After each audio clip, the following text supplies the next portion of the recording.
Hello everybody, this is Carl from Comic Culture and the Game Store in Lincoln in England, and today I'm going to take you through what's in the box for Illusions of Glory, the Great War on the Eastern Front from GMT. Now, one of my favourite games of all time, and probably my favourite two-player game of all time, is Paths of Glory. First World War, the entire First World War, card-driven, point-to-point. This is effectively the third iteration of that series. The second one being Pursuit of Glory, and this one is focused on the Eastern Front, obviously, as you can tell from the title. So you've got Berlin on the western side, all the way through to Kharkov on the east. Okay, so it's the Germans, the Austro-Hungarians, you've got the Balkans, you've got Italy, you've got obviously Russia, and it covers quite a different amount of stuff to what Path of Glory does. So looking at the back, you can see the cards. There are 3 decks of cards, as you will see. There are 3 decks for each side. So you've got mobilization, limited war, total war. You've got the map there, so you've got inset boxes, so you can have a bit more detail in the northern Italian Alps. You've got the Balkans, you've got a little bit of Turkey, and then you've got obviously Russia and Germany and Austria. Attractively done box. Quite a hefty thing. It's got a mounted map, which I'm two minds about. But very pretty, usual GMT standards. You don't normally go wrong with GMT. So let's have a look what's in the box. Now, one thing I've found, it's quite tightly packed, so it takes quite a bit of effort to get that off. A couple of dice, a green one and a grey one. One Russian, one German, I'm guessing. 3 decks of cards. So you've got limited war cards here. You've got your typical thing. You've got the name of the event. You've got the amount of points that card is worth for ops.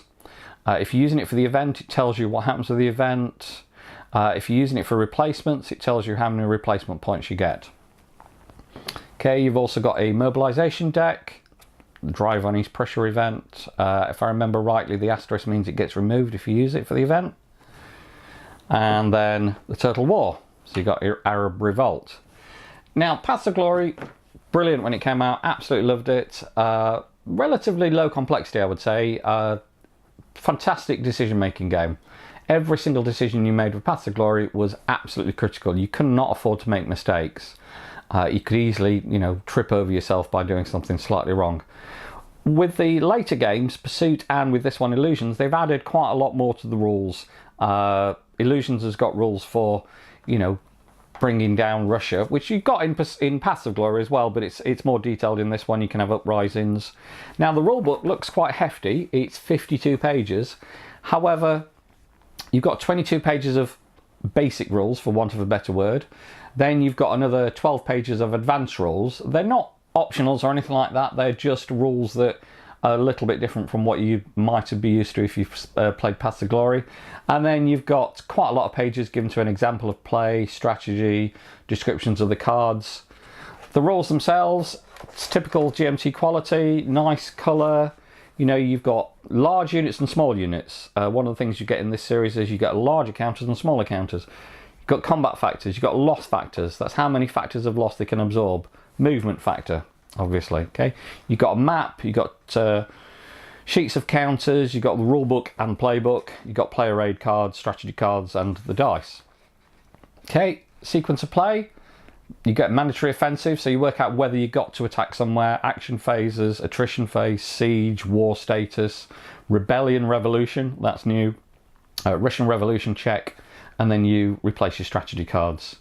Now, with the mandatory offensives, for example, you might get a result that says at least 1 German large combat unit must attack an Allied powers unit this turn. If you don't do that, you're going to lose victory points. You've got the action phase. The action phase is the actual heart of the game. On your action phase, you can either play a card for operations points, which allows you to activate spaces and move units and attack with units.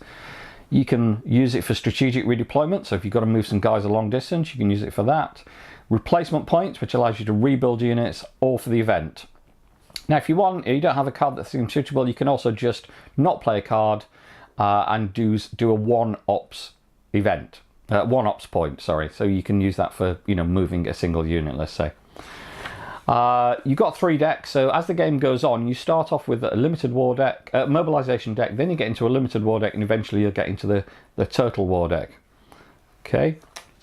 They add status, war status numbers, and the war status gets advanced as you play certain cards. That's the number in brackets there. Okay, standard sort of stuff: stacking, movement, combat. Combat, you roll a dice, and depending on whether you've got large combat units, small combat units, determines how much damage you do to the enemy. Obviously, strategic redeployment we've already talked about. Now, most of this stuff here is stuff that will be known to you if you've played, well, pretty much any war game, but especially if you've played Paths of Glory, because it's heavily based on that. Then we get onto things like Rebellion and Revolution. Troop quality. Troop quality is quite an interesting thing. Wasn't in Paths of Glory. As you start losing units, your troops get worse. Okay, so you've got to be careful that you don't lose too many troops, otherwise you're going to have very poor troops. Sea invasions, obviously important in the Middle East, in the Near East especially.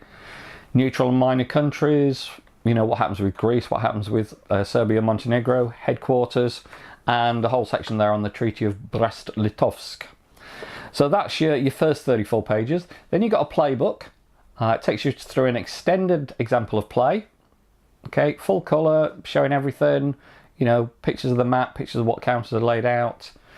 You've got a choice of scenarios. So you've got from mobilisation to limited war, the Brusilov offensive and beyond. If you don't want to play the entire game. Strategy tips there, useful first time out. You're not quite sure what to do.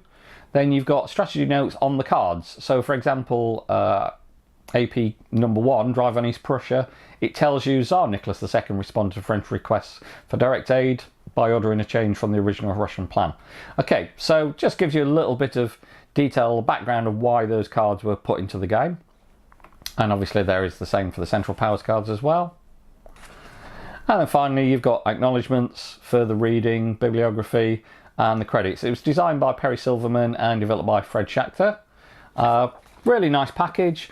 On the back you've got the charts and tables. That's not the only place they are, but you can see there you've got a light fire table if all the firing units are small combat units, and you roll the die and how many factors are firing, and you get a number which is the amount of loss that the enemy must take. Obviously, if you've got heavier units, if you've got the larger units, so if you've got armies, then you're going to cause more losses. There is a proviso for that. Here's your standard charts and tables, sequence of play, replacement costs, so if you want to build replacements. There's some restrictions in Summer 1914. Victory point table, have you won or not? It's fairly important, I suppose. Light and heavy fire table that you've just seen, and then your terrain effects table. You've got 2 of those. Then you've got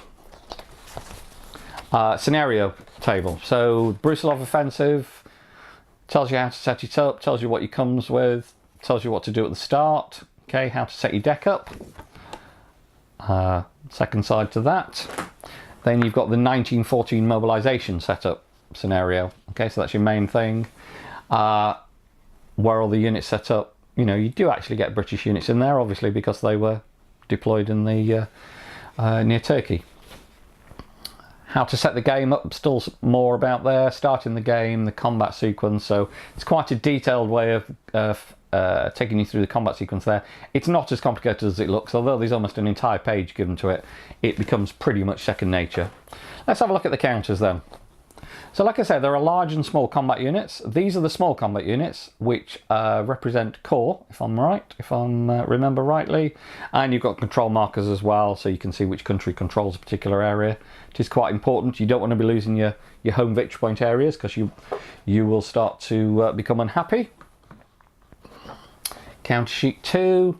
These are large combat units. Okay, and forts and more control markers and markers to show when you've set people to move, if you're getting a flank attack, when you're out of supply, things like that. Your replacement points, your national will, very important. And then counter sheet 3, this is the main combat unit, so the Russians are in white, Germans are in grey, green, Austro-Hungarians in grey. You've got your other nationalities, you've got Turks, you've got Romanians, you've got British. They're double-sided, so as you can see they've got a stripe across so you can see when they've taken a loss. You've got besiege markers. And finally you got the map. Now, you know, I've mentioned before I'm not a massive fan of mounted maps. I think they weigh an awful lot. I don't see any particular benefit from my point of view, and environmentally I don't think they're very friendly because they take a lot of weight to transport. So not a massive fan, and also they're a bit of a pain to open up, but it's attractive. You can see it's quite a narrow map. It runs mostly north-south, which works quite well because obviously, you know, you're going to have the Russian player sat on my side, and you're going to have the Austro-Hungarian German player sat on the other side. Now, some of the interesting stuff here, you've got an inset box for Italy, so you can see it's zoomed in effectively. You've got these mountain areas which reduce the amount of damage that you can cause in combat. So if you're in an alpine area, then what happens is that you will not, if you're attacking across an alpine trail, let's say, then it doesn't matter how big units are, you still roll on the small combat unit table, because it's obviously quite difficult to cause more casualties. Up at the top of the board, we've got turn marker, general records track, offensive table, mandatory offensive table there, Russian Revolution, showing you what actions they've done, and then you've got your turn record track down at the bottom. Looks really attractive. Really looking forward to having a go at it. Like I say, I absolutely love Paths of Glory. This is sort of Paths of Glory Plus in some respects, in that it's got quite a lot more detail. Probably not for the worst of that, but it probably won't play quite as fast as Paths of Glory, which is quite a long game in its own right. There you go. So I hope you've enjoyed seeing what's in the box for Illusions of Glory. Don't forget to subscribe, give us a thumbs up if you enjoyed it, and feel free to leave any comments. This is Carl from Comic Culture and the Game Store in Lincoln saying thanks very much for watching. Goodbye.